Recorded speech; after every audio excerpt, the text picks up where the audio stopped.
Dubro Suspicion Files.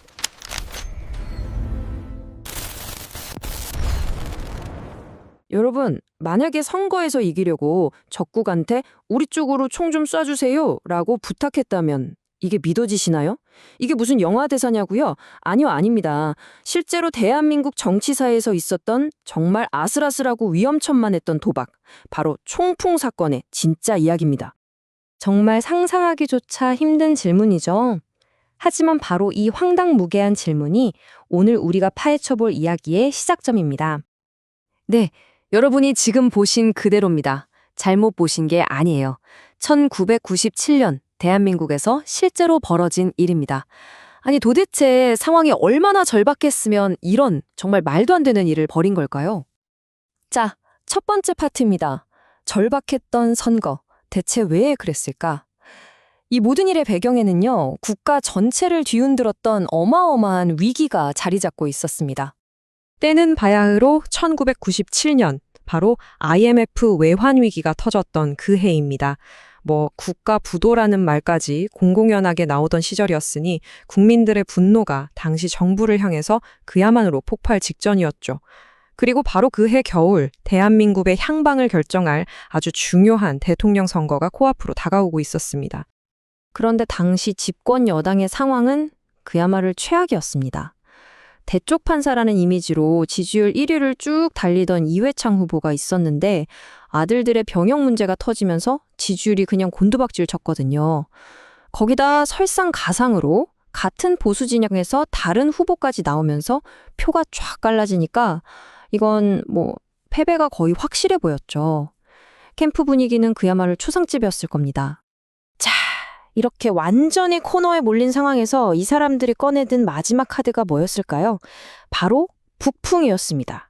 이 북풍이라는 거 들어보신 분들 많으실 텐데요.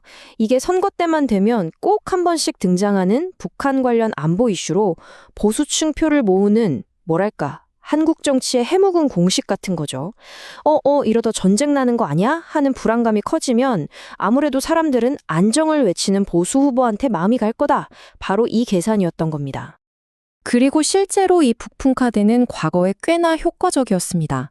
87년 대선 직전에는 대한항공 비행기 폭파 사건이 터졌고 96년 총선 직전에는 판문점에서 무력 시위가 있었죠.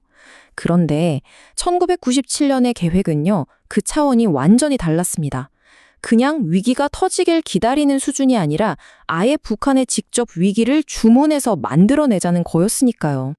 두 번째 파트, 베이징의 공모자들입니다. 그럼 이 위험천만한 계획을 실행에 옮긴 사람들은 과연 누구였을까요? 이 거래를 성사시키려고 3명의 남자가 아주 은밀하게 베이징으로 날아갑니다. 이 사람들이 바로 이 사건의 핵심, 이른바 총풍 3인방입니다. 면면을 한번 보세요.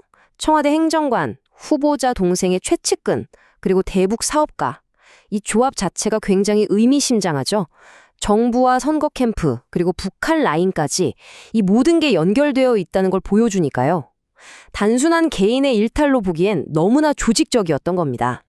시간은 흘러서 선거가 딱 8일 남은 12월 10일, 이 세 사람은 마침내 베이징의 한 호텔에서 북한 측 인사들과 마주 앉게 됩니다. 바로 이곳에서 나라의 운명을 건 정말 위험한 거래가 시작된 거죠. 법원 기록에 따르면 그들이 북한에 한 요청은 이거였습니다. 판문점에서 무력 시위를 좀 벌여달라, 이회창 후보가 당선되게. 와, 정말 믿기지가 않는 말이죠. 우리 군인들이 목숨을 걸고 지키고 있는 바로 그 판문점에서 오로지 자신들의 정치적 이익을 위해서 총을 쏴달라고 하다니요. 이건 명백한 반역행위였습니다. 자, 세 번째 파트입니다. 모든 것을 알고 있던 스파이. 여기서부터 이야기에 정말 충격적인 반전이 등장합니다. 이들은 자신들의 계획이 아주 완벽하다고 생각했겠지만 그들 뒤에는 아무도 상상하지 못했던 그림자가 들이오고 있었습니다. 그렇습니다. 이들의 모든 움직임, 모든 대화를 대한민국의 한 스파이가 전부 다 지켜보고 있었던 겁니다.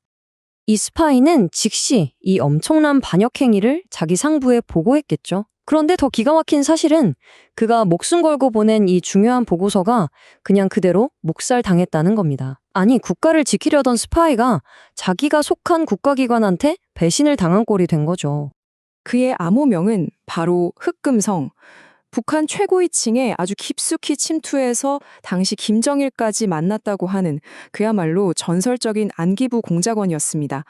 이 흑금성이 북한 쪽 라인을 통해서 이 총풍 계획을 미리 다 파악하고 경고를 날렸지만 그의 보고는 철저히 무시당했어요. 그 이유가 정말 아이러니한데요. 그가 속해 있던 안기부조차도 바로 그 이회창 후보를 당선시키려고 별도의 북풍 공작을 벌이고 있었기 때문입니다. 네 번째 파트, 미완의 판결입니다. 정의와 정치, 그리고 여전히 남겨진 의문들에 대한 이야기죠. 결국 북한의 총격은 일어나지 않았고 선거에서는 김대중 후보가 승리했습니다. 자, 그렇다면 이 엄청난 음모는 대체 어떻게 세상에 드러나게 된 걸까요? 이게 무슨 정의로운 내부 고발자가 있었던 게 아니고요. 선거가 끝나고 나서 안기부 내부 권력 다툼에서 밀려난 어떤 간부 한 명이 앙심을 품고 이른바 이대성 파일이라는 걸 언론에 터뜨리면서 세상에 알려지게 된 겁니다. 그러니까 정의가 아니라 복수심이 진실의 문을 열어버린 셈이죠. 아주 길고 긴 재판 끝에 법원은 정말 기묘한 판결을 내놓습니다. 북한에 총을 쏴달라고 부탁한 행위 자체는 유죄가 맞다. 그런데 이회창 후보 캠프가 이걸 조직적으로 지시했다는 공모 혐의에 대해서는 증거가 부족해서 무죄다. 이게 무슨 말일까요? 한마디로 범행은 있었는데 그 범행을 시킨 주범은 없다는 뭔가 앞뒤가 안 맞는 그런 결론이었습니다. 법원은 이 사건을 지나친 충성심에서 비롯된 돌출 행동, 이렇게 딱 규정지었습니다. 국가 안보를 통째로 뒤흔든 이 반역 행위를 그냥 몇몇 개인들의 과한 충성심 탓으로 돌려버린 거죠. 당연히 여론은 몸통은 놔두고 꼬리만 잘렸다면서 엄청나게 비판했습니다. 이 꼬리 자르기 하는 비판이 그냥 나온 게 아닙니다. 다 이유가 있었죠. 무엇보다도 후보자의 친동생인 이회성 씨가 베이징에 있던 공모자들과 계속해서 통화를 하고 심지어 경비 명목으로 돈까지 보내준 사실이 드러났거든요. 그런데도 그는 기소조차 되지 않았습니다. 과연 이 모든 일이 후보와는 정말 아무 상관없이 독자적으로 벌어진 일이었을까요? 결국 이 총풍 사건은 오늘 우리에게 무거운 질문을 던집니다.